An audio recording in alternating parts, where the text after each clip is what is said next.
Hi and welcome to this Scorpio inspired reading for November 2025. I'm working with the system of the tarot and the symbolism of the tarot cards and the symbolism of Western astrology to maybe assist you in self-reflection, maybe give you some inspiration and some insight into a situation. Let's see, first part of the reading as always is a general energy, second part of the reading is a relationship dynamic, and we're gonna jump right in. Let's see what wants to come out. Scorpio season is upon us. I picked a fun little deck for the relationship reading, which is the Nightmare Before Christmas tarot deck. I feel like that's a good choice for this season, and yeah, you can check out the description box, of course, to find all the decks I'm using, the tools I'm using, and all kinds of information.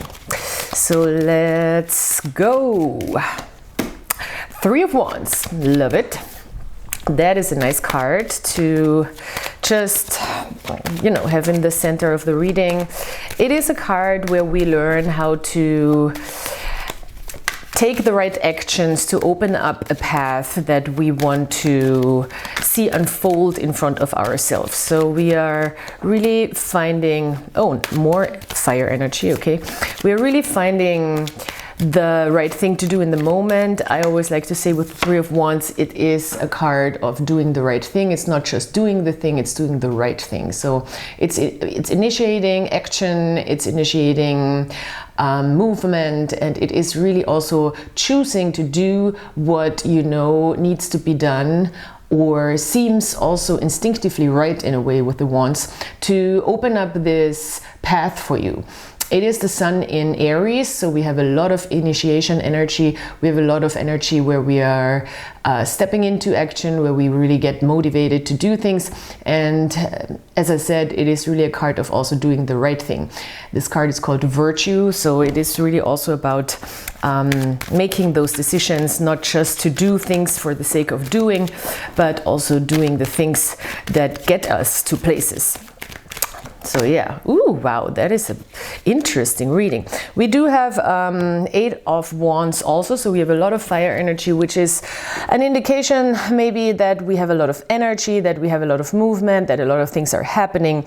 The Eight of Wands is a card of fast movement, also kind of electric movement. It can be somewhat of a flirtatious card as well, but we will talk about relationships a little later. It can be a card of a lot of communication if we want to get our ideas out, if we want to really make things happen and also communicate ideas, communicate maybe new insights, new ideas, new projects. Even if you want to have also fast communication in business, that's a good card. It is Sagittarius and Mercury, so Mercury and Sagittarius, that's a lot about communication, a lot about business, a lot about movement, a lot about not necessarily interaction, but really presenting ideas, presenting through language, presenting through communication. And also it is kind of a marketing type of card for me always, because it's about being quick, being on point, and being really clear and exciting at the same time in your communication. With the Eight of Wands, a lot of things could happen at the same time. As I said, you could maybe come out of a phase where you feel like, oh wow, things just moved forward really quickly. I was on the highway of making things happen, and now maybe we're slowing a little bit down with the Three of Wands, and we want to maybe reassess, like, okay, what is actually the right thing to do? It's not so much like I have to do all the things all at once. It's more like, okay, what is now a little more what is important, and how can we have a little bit more of an awareness of what actions actually to take. So yeah, it's a little bit of a, you know, gear shift, I want to say. It's like maybe we are just slowing down a little bit and trying to not lose our connection to our emotions here with the King of Cups. The King of Cups, or the Knight of Cups in this deck, is a very grown and a very sophisticated person when it comes to his emotions. He really knows how to tap into his emotions. He knows how to really handle his emotions. He's quite literally handling a cup here. It is a water sign card. It's more of a Cancer card than a Scorpio card, but the cups always speak about water signs, so it is also a water sign card and the Scorpio card. And this is really about us being able to balance out our emotions, to also react well to our emotional life, to our inner life, and to not push it away, to really be able to feel into it, to really be able to see how we can use it for our advantage as well, and how we can stay connected and at the same time grounded, at the same time in movement, because also the Knights speak of fire energy as well. So we have fire and water, and that is a beautiful combination where we feel like we have an inner balance. We have also a balance of acting and going out and doing the things, and the fire and the lustful element of ourselves, and more the instinctive element. And at the same time we also have this emotional part, this more sensitive part, where we don't forget out of all that movement to also tap into our feelings. So now we do have a Seven of Swords here. Yeah, that's a tricky card, or it's a card that is not necessarily let's say easy in this case, but it is also just an indication that we maybe have still in our mind some doubts, or there's a couple of reasons why we feel like some things are not working out the way they work out, or we find reasons. And you know, for me the Seven of Swords is a card where you can always find reasons. It's like you can always find reasons not to do something, or not to make something happen, or not to go into a situation, or not to manifest something. Let's put it that way. And with the Seven of Swords, we are in that mind space maybe where we can feel those doubts, where we can feel those truths also, which is what I like to say with this card. It's not necessarily that these reasons are not true. It's just, all right, even if they are true, what does it matter? You know, it's like, okay, sure, maybe I'm too, I always like to say with the Seven of Swords, maybe I'm, you know, too old, too fat, too ugly, too not talented, too whatever. But is that really, are those really reasons to hold you back, you know, or is it, even if there is some truth to those things, it doesn't have to stay the truth, and it doesn't have to be the ultimate truth. So we want to really figure out with the Seven of Swords how to really tame those self-doubts, and how to maybe tone them down a little, and find new ways in our thinking, because the Seven of Swords is always about thinking. Find new ways in our thinking to not let those doubts get too big, or let us do things not necessarily in the correct way, whatever that means. Because the Seven of Swords is often referred to as a card of, you know, criminal energy, or tricking yourself through a situation, or not looking at all the facts, and looking away from facts as well, which is not always a bad strategy when we want to get somewhere. Sometimes we cannot pay attention too much to certain facts, and also that's with doubts, you know. Yeah, maybe there is a fact behind some doubts that we have within ourselves, but can we still move forward even though they are existing? Can we kind of work ourselves through it? Can we work ourselves around it? So that is the card of the Seven of Swords. I love that.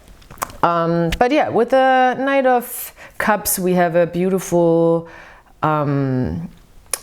balanced out emotional energy. So it seems like we are grown enough that we can really just react to those things in a more mature way when it comes to our inner life, our emotional life. It seems like it's not gonna you know, let us fall off balance.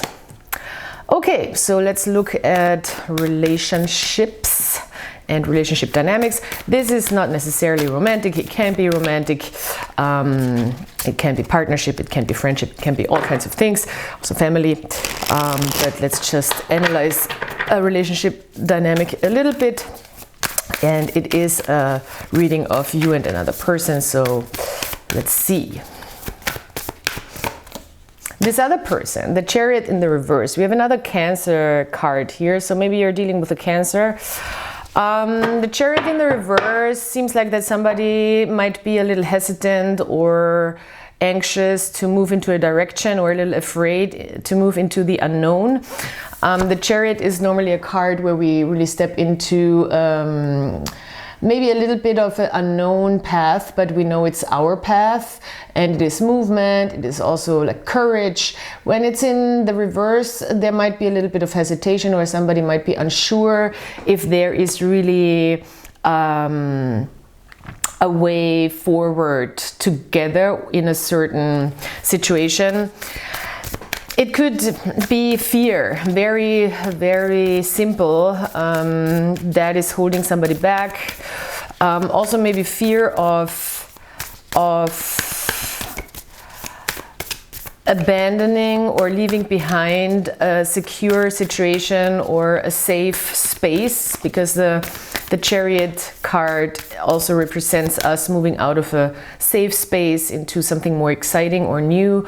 But at the same time, there is an element of the unknown that could bring some anxiety. And even if we move that step, or if we take that step, it is often referred to as some excitement, inner excitement, that is also coming up within us. Okay, so there, you might just be dealing with somebody who doesn't know how to move forward. How boring.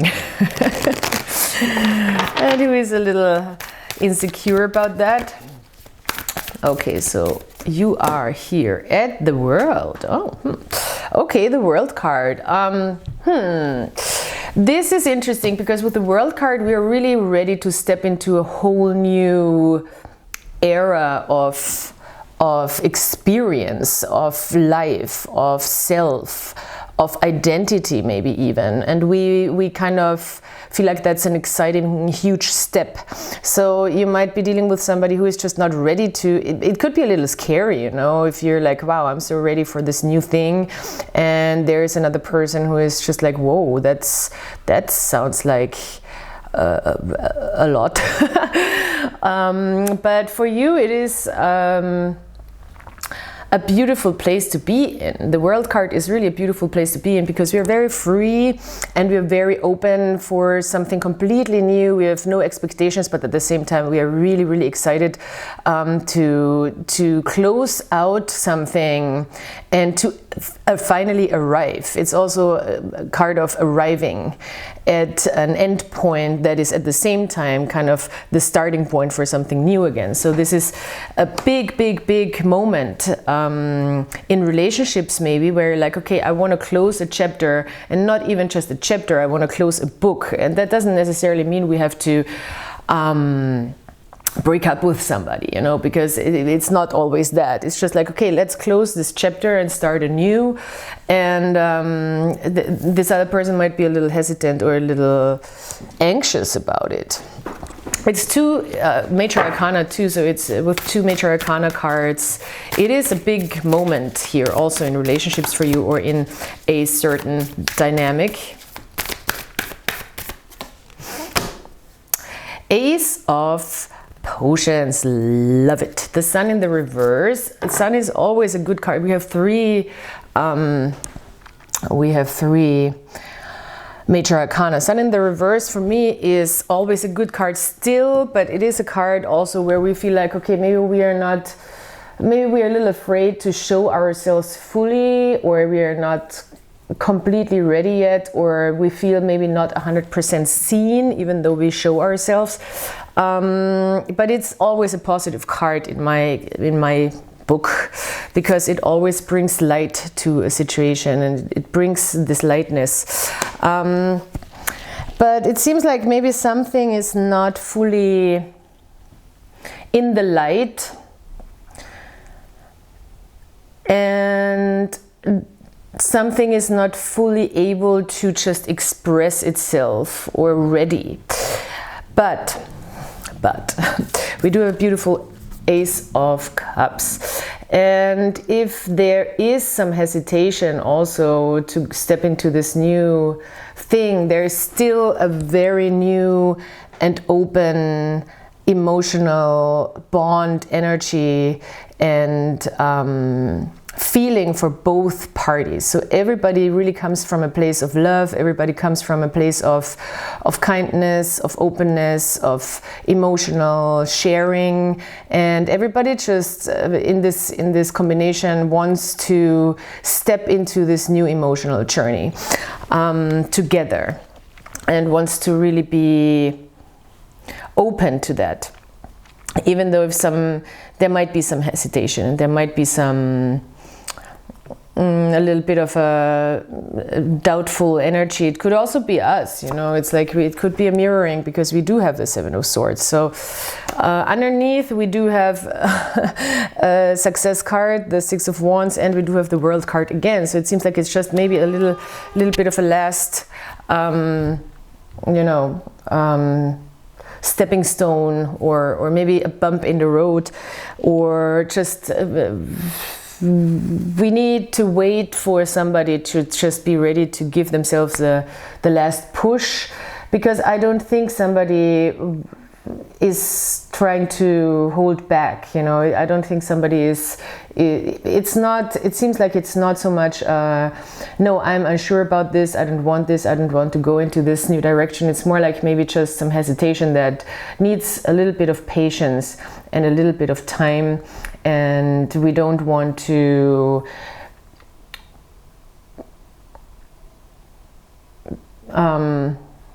be too speedy with things, even though if somebody is not 100% ready, we are ready. And it seems like with the World card we are also not in a hurry, you know. With the World card we just know, okay, we are ready, I'm not in a hurry, I don't need to push somebody. I'm where I'm supposed to be, and that's where I want to be, and I'm excited for what's to come, and I'm excited for where I want to go. And maybe somebody just needs a little bit more of that inner trust, which is also the Chariot. Inner trust is a good word, probably. All right, so I feel like maybe I want to also draw a little oracle card.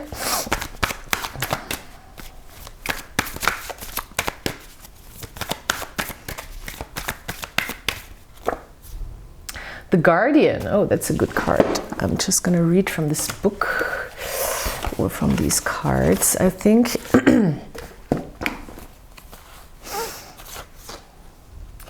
The Guardian. Entry into higher tantric initiations.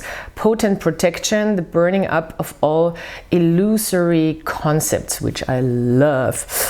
A guide. So yeah, it is when we are at the World card especially, or the Universe card, we do have, we don't get blinded by some illusions anymore. We can really handle the truth in every sense, and that is a very, very established energy as well. You can see that here in the Universe card. It's very nice how this person dances here with the snake and the eye of Horus that shines this light here, and that's kind of a representation of that. We can really handle this ultimate truth and dance with it, and dance this dance of transformation.